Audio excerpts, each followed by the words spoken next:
Brandon Marcello is with us now, 24/7 Sports. He is on the Pepsi Hotline. He, like everyone that covers college football on the national level, has probably had their heads spinning with this carousel. Welcome in, Brandon. Hope you're doing well.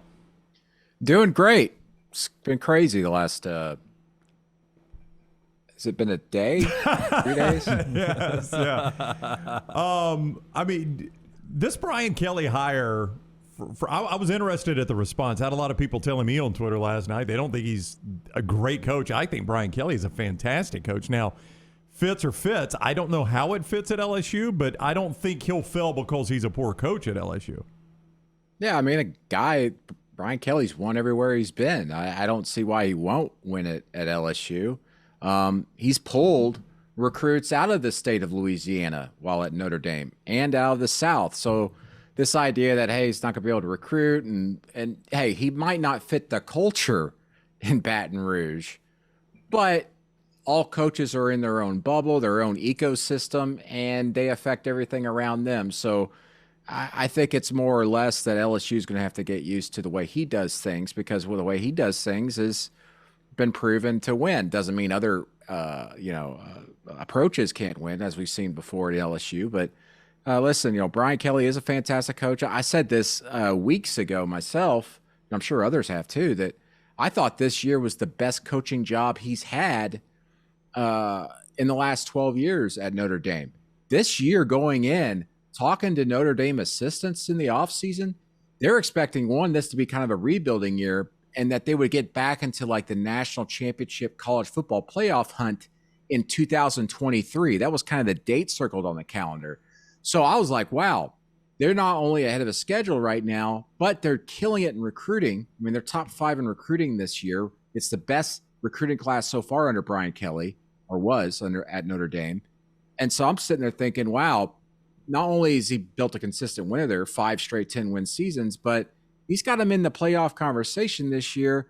And if they had 2023 circled on the calendar, maybe legitimately, now is Notre Dame able to contend for a playoff in 2 years, maybe they'll be the favorite. And so I was shocked yesterday when this news came that, one, LSU had targeted him and was starting to feel good about it. And then, of course, when he took the job so quickly, I was legitimately shocked, because I thought Brian Kelly was a lifer at Notre Dame, was going to win a national championship or continue to try and get there, and they're going to build statues of him there and name streets after him. And now I think it's going to take a long time for those wounds to heal in South Bend, because he's the second most successful coach in Notre Dame history behind Newt Rockne. And if he won a national title, he would have overtaken him. And then 10 years down the road, they'd be saying he's the greatest coach in Notre Dame history. Now, man, they're going to have a hard time even just mentioning his name, let alone trying to put him up there next to Newt Rockne and others. Yeah, and it's unprecedented for another reason. Not that we thought that anybody, a successful coach, would leave Notre Dame for another college job, but the fact that 2 mild upsets this weekend and Notre Dame's in a college football playoff again.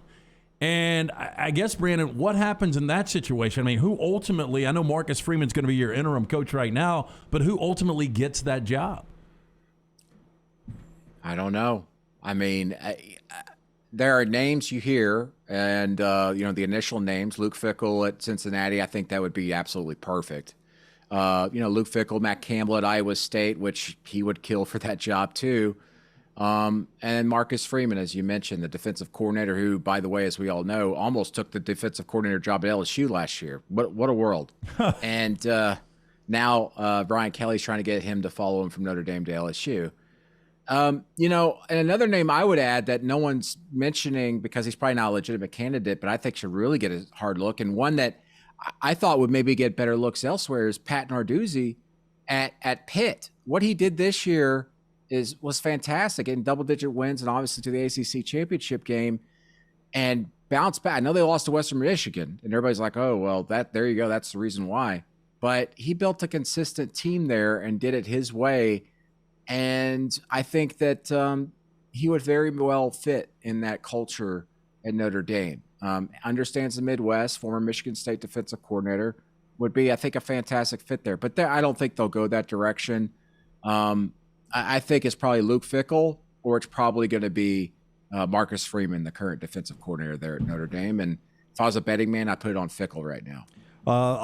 If you're scoring at home, by the way, Brian Kelly's first game as head coach at LSU will be in the Superdome in New Orleans against Florida State to start off next season. That'll be a lot of fun looking ahead to next year when Kelly is there. The carousel spins. We haven't had a chance to talk to you, but Lincoln Riley leaves Oklahoma to go to USC. Oklahoma's in a better situation now than USC, but this is exciting to me because this sort of makes the Pac-12 relevant again. How do you see Lincoln Riley in L.A.? Well, if I was Mario Cristobal at Oregon, I'm going, oh boy. I thought we were going to be the kings of the Pac-12 and we were building something here. But, I mean, listen, all it takes is to get the right type of coach and personality at USC just to get it back to where it should be. And where it should be is above Oregon. And I think they're automatically above Oregon in the pecking order now that they have Lincoln Riley. They're going to start killing it in recruiting once again. They're going to get those type of kids they need. I was having a conversation with a buddy about this. We might be on the precipice of this, guys. We have seen so many moves now in the NCAA that has opened the doors for this possibility now. So stick with me. If this gets long-winded, just stop me. All right. So players can transfer anywhere they want without penalty now, right? Mm-hmm. We got a lot of super seniors, super juniors out there that could play 5-6 years and they could still go transfer for a year. What if, a Lincoln Riley goes to USC, or in Brian Kelly's case, Notre Dame to LSU? What if they're like, I'm sure this would never be revealed, and I'm not saying this is what happened, but it's hypothetically possible. What if Lincoln Riley went to USC and they're getting hired and he's like, okay, so I want a huge contract, huge, gigantic, the biggest in college football. So you're going to get me, you're going to get these staff members, and you're going to get these 8 players that are at Oklahoma right now. You're going to get Caleb Williams. You're going to get this guy, that guy, that guy. They're going to follow me wherever I go. And they're going to be eligible immediately next season. And you're going to be a championship contender in the Pac-12 and a playoff contender overnight. What is really stopping a coach from saying that behind closed doors when they're interviewing for these jobs? I mean, Lincoln Riley has a lot of talent at Oklahoma, and those guys love him. And not only that, but we saw 5-6 decommitments here within 24 hours of him leaving Oklahoma for USC. There is nothing stopping these coaches, which, listen, ethically it's wrong, but college football is all about not being ethical. I mean, that's what it is. So what's stopping a coach, and really just a natural progression of going, if these 8 to 10 players want to follow me here, I'm not going to stop them. And it's going to help me, it's going to help them, and it's going to help this program. And you don't think that these search firms and athletic directors who are doing these searches know that? It's a new day in college football with hiring practices, and it opens up so many avenues where you're not necessarily just paying for the coach, you're paying for an immediate turnaround at your program. This is NFL free agency potentially on steroids. Brandon Marcello is on the Pepsi Hotline. The answer to your question is I don't think there's anything stopping it.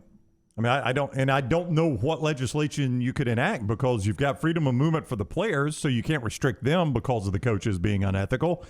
And you really have, Brandon, no control over the coaches. I mean, there is nothing the NCAA can control about coaches jumping jobs.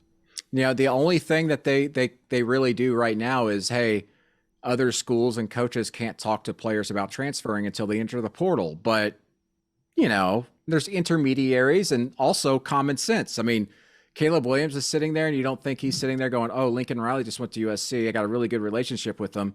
Yeah, I think he would take me if I decide to enter the transfer portal. Some of these things just make sense, and it's easy to do. And listen, we talk about unintended consequences all the time in college football and college sports with all these rule changes. This is one that could easily be exploited and could turn things around. And to be honest, we've seen it on lower levels. I mean, look, for example, Western Kentucky this year.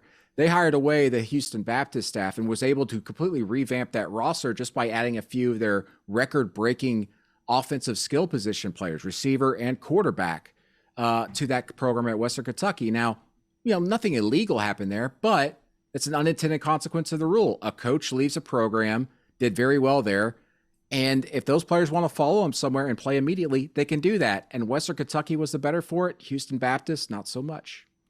So we're on hour 7 of content on the next round this week, and we've mentioned Billy Napier, I think maybe once. Yeah.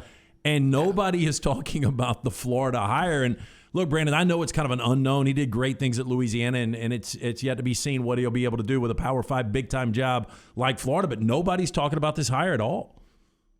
Yeah, and listen, that's because we all know why, because of this huge news. But here's the thing. None of us know how any of these hires are going to work out. And I think for any of us who sit there and go, this is a grand slam hire, this is a home run hire, which, by the way, it's funny when we say that type of stuff in the media because it's football and we're talking in baseball terms. Right. But, there's no way of telling. Listen, great coaches fail all the time when they go places for a second go around. I thought Dan Mullen would be a huge hit at Florida and would do great things there. And that fell apart quickly after going to an SEC championship game. So I don't know how this works out. To me, though, Billy Napier was a perfect fit for one of two jobs. It was LSU or Florida, and Florida was Scott Strickland was smart enough to fly in there a week ago today into Lafayette and get his man. LSU, listen, they didn't want to go in state, drive 60 miles down the road and be seen as the team that had to go get a lesser coach at a lesser school, which is completely incorrect, but that's the way it is. And, Scott Woodward, as we all know, his background is, I'm going to swing big. I'm going to convince people. He's got incredible negotiating tactics and also just deep pockets. And we'll see if this Brian Kelly thing works. I mean, it's incredible. I saw this factoid last night, and you guys probably did as well, that I think outside of like Pop Warner or something like that, no coach has left a school with as many wins as Brian Kelly in college football history. So Wow. Does that work? I mean, I don't know. I mean, is he not maybe near the end of his, coaching career, and what makes us think that he's going to keep that up? I mean, LSU, quite honest, listen, last 3 coaches there have won national championships, and you can argue the last 2 are not great head coaches. They're good head coaches. So what happens when you get a great head coach in there? Is Brian Kelly the coach where we finally see that? Because we could have seen it with Nick Saban, but he didn't stay there, right? Right. What if Nick Saban had stayed there? Would he be doing there what he does now at Alabama? I think so, because it's very similar to Alabama with the recruiting ties, the facilities, the booster support, the tradition. I think that Brian Kelly, if he's able to keep up what he was doing at Notre Dame and doesn't get complacent with all this, he could very well be the program that whenever Nick Saban retires, if Nick Saban retires in the next 5 years, which I don't think he will, I think he's going to keep going. But if he does, and Brian Kelly's in his mid-60s and Nick Saban retires, say in 2026, why can't LSU be that program that takes over where Alabama left off and is winning national championships every 3 years? I don't see any reason why not, because I think, at Alabama, in a lot of ways, what Nick Saban was saying last week on Thanksgiving week about fans, being spoiled and everything, that was almost to me like a warning shot to Alabama fans of, yeah, you guys are loving this now and you're spoiled, but guess what's going to happen when I leave? You're going to have a lot more to complain about. And, we'll see. Speaking of Nick Saban, the short time I've been interviewing you, I've never said these words. I don't think Alabama can win this week against Georgia. Wow, come on, Dunaway. Can they? If they get 3 or 4 turnovers. Jeez. Brandon makes him sound like the Western Carolina. This is Alabama we're talking about. Wow. Come on, Brandon. Listen, way too many weaknesses with that Alabama team. And it's crazy to say that, because I was just like, this is a team that's built to actually improve week to week. I haven't seen it. I just think that the weaknesses are too glaring, that there's just some holes that you can't necessarily cover up. And especially on defense, I think there's just a lot of issues there, not necessarily a talent. I just think there's some communication things going on and eye discipline things. And It does make me wonder about Pete Golding, whether he's going to be the defensive coordinator next season, and not necessarily saying he gets fired, but maybe it's just time to leave. I mean, staff members don't usually stay there long.